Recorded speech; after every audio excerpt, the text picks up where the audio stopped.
One day, a man will pick you up with tears streaming down his face, and the entire world will stop. Not because of what he did, because of what he waited 36 years to do. But we're getting way ahead of ourselves. Let's go back to the beginning.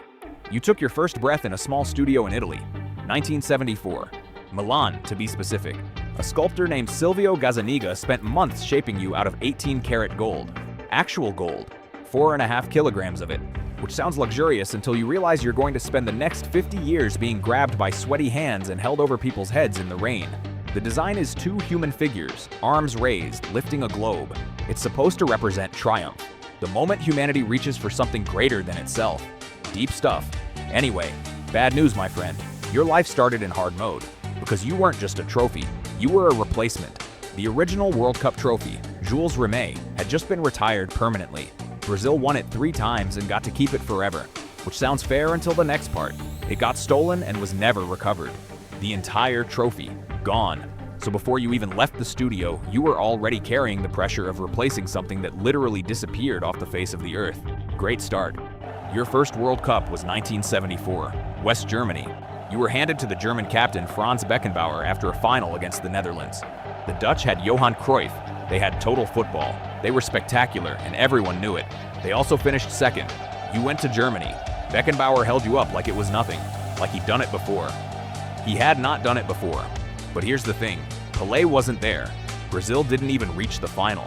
The greatest player who ever wore boots wasn't chasing you that year, and you noticed. Because you remembered Pelé, not personally. You were brand new, but the world remembered him. 3 World Cups, 3 different Brazil teams, 3 winners, 1958, 1959, 1960. The man basically treated the World Cup like a personal possession, and now he was retired. And you were the new trophy, and he would never get to hold you. Which sounds fine until you start thinking about it. Don't think about it. 1978, Argentina, the host country, won. Mario Kempes scored twice in the final. Ticker tape fell from the sky like a snowstorm. The Estadio Monumental in Buenos Aires erupted, and you were lifted on Argentine soil for the first time. Beautiful moment. Nobody talks about what happened next. Argentina's military dictatorship used the victory for propaganda, humans, and their trophies. You were gold. You had no opinions. You held your feelings inside. But you noticed. 1982. Spain. Italy won. Paolo Rossi had been suspended for gambling 2 years earlier. He came back, scored 6 goals in 3 matches during the knockout rounds, and was suddenly a national hero. The redemption arc. The crowd in Madrid went insane. Dino Zoff, the Italian goalkeeper, was 40 years old. 40. He became the oldest captain to lift a World Cup, which is remarkable. Also, Brazil was eliminated in the group stage. The greatest Brazilian team most people had ever seen. Zico, Falcão, Socrates, Jr. A team that played football like it was art. They lost 3-2 to Italy. Never lifted you. Never got the chance. This kept happening. 1986, Buenos Aires. Here's where things get complicated. You'd been around for 12 years by now. You'd been lifted by Germans and Argentines and Italians. You thought you'd seen everything. You hadn't. On June 22, 1986, in the Azteca Stadium in Mexico City, Diego Armando Maradona punched the ball into the net with his fist, and then told everyone it was the hand of God. Let that sink in. He punched it. The referee didn't see it. Argentina went through. The English players were furious. The English fans were furious. Everyone watching at home was furious. Maradona shrugged. I mean, what do you even say to that? Here's where it gets ridiculous. 4 minutes later, the same man took the ball from his own half, dribbled past 5 English players and the goalkeeper, and scored what many people consider the greatest goal ever scored. In the same match, he cheated and then immediately created something extraordinary, which is so specifically Diego Maradona that it almost feels scripted. Argentina reached the final. Maradona was everywhere. The West Germans could barely keep track of him. And when Argentina won, when Maradona lifted you above his head in the Azteca, 115,000 people shaking the ground beneath you, you understood something. This was different. This wasn't just football. This was religion. 1990, Italy. West Germany won again. The final against Argentina was ugly. 2 red cards, 1 penalty. No real football. You went to Beckenbauer again, this time as the manager. He became the first person to win the World Cup as both a captain and a manager. You acknowledged the achievement. You also didn't pretend the final was good. It wasn't. Then came 1994, and Ronaldo Nazario. Wait, not yet. Actually, this is where something quietly important happened. Maradona tested positive for a banned substance and was sent home. Just like that, the greatest player of his generation, maybe of any generation, gone. Not in a final, not in a dramatic last match, just a test, a positive result, a flight home. He never played in a World Cup again. He never held you again. You watched him go from a distance. This is the part nobody wants to think about. Brazil won in 1994, on penalties, against Italy. Roberto Baggio stepped up last for Italy. He needed to score to keep the tournament alive. He missed. The ball sailed over the crossbar. The stadium in Pasadena went silent for exactly 1 second. Then Brazil exploded, and Roberto Baggio stood there, alone, head bowed, the most heartbreaking image in World Cup history. He's asked about that moment in every interview for the next 30 years. Every single one. You felt responsible. Not logically, but you did. 1998, France, Zinedine Zidane, 2 headers in the final. Brazil somehow arrived disorganized, distracted, absent.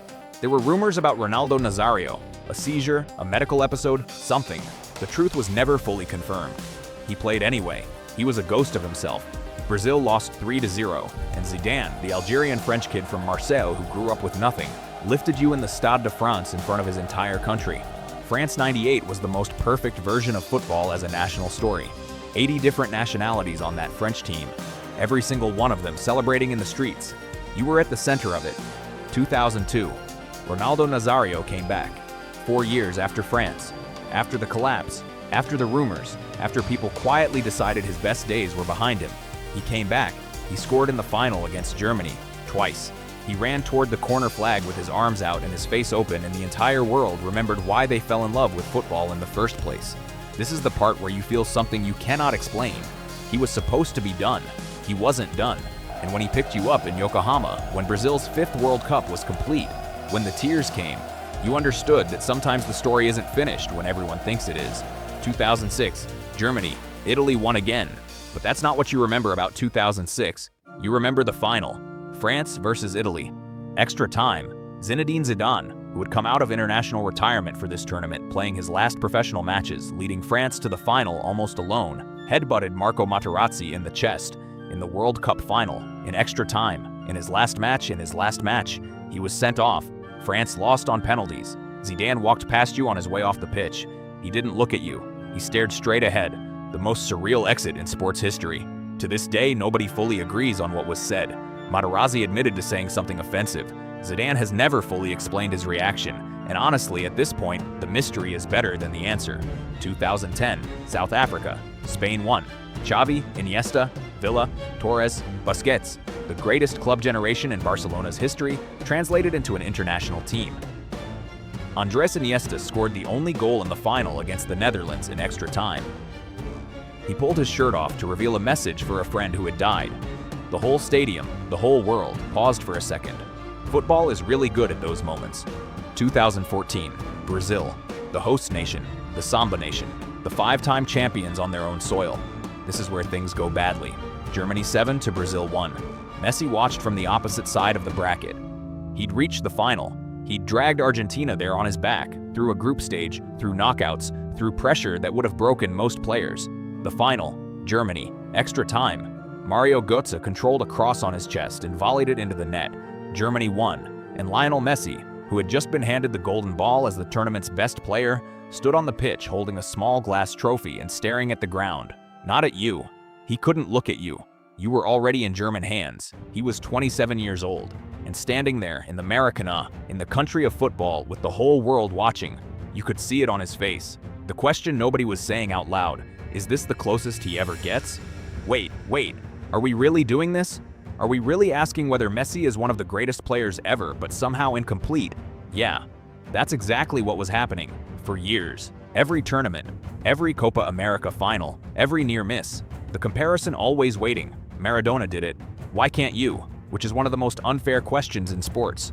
But sports isn't fair. You know this better than anyone. 2018, Russia, France won.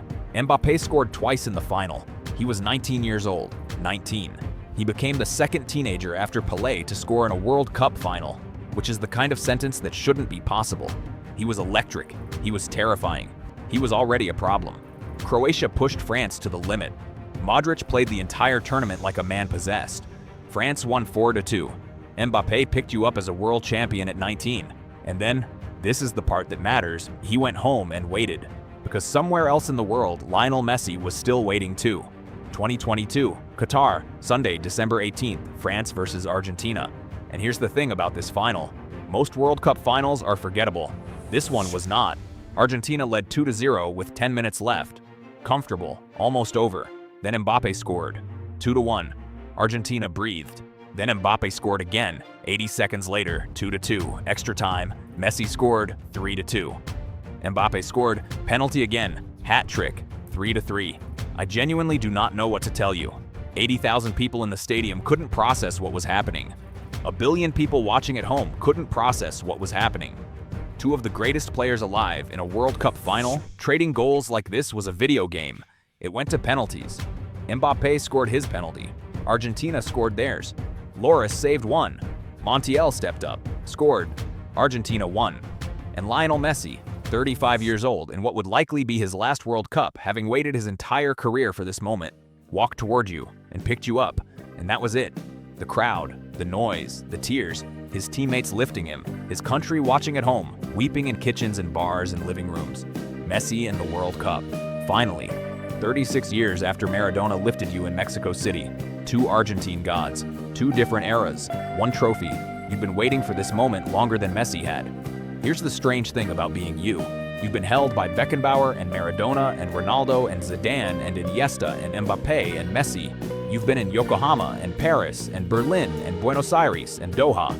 You've watched Baggio miss and Zidane headbutt and Ronaldo collapse and recover. You've seen the hand of God and the goal of the century in the same match. You've seen the 7-1. You've seen Mbappé at 19. You've seen Messi at 35. Every 4 years, the world stops. Every single time. Not because of the gold you're made of, not because of the design, because of what you represent. The thing that every player in every country with every different story is chasing. The same thing, you, which is a strange amount of weight for 4.5 kilograms of metal. The next World Cup is coming. New names, new stories, new children who grew up watching Messi lift you in Qatar and decided right then what they wanted from their lives. Some of them are already training in academies somewhere. Some of them are still in school. Some of them will reach you. Some of them will come impossibly close and never quite get there. And all of them will carry you with them either way. That's the thing about being the World Cup trophy. You don't just belong to the people who win you. You belong to everyone who ever wanted to. Sleep well. See you in the next life. Until then, Silent Witness is out.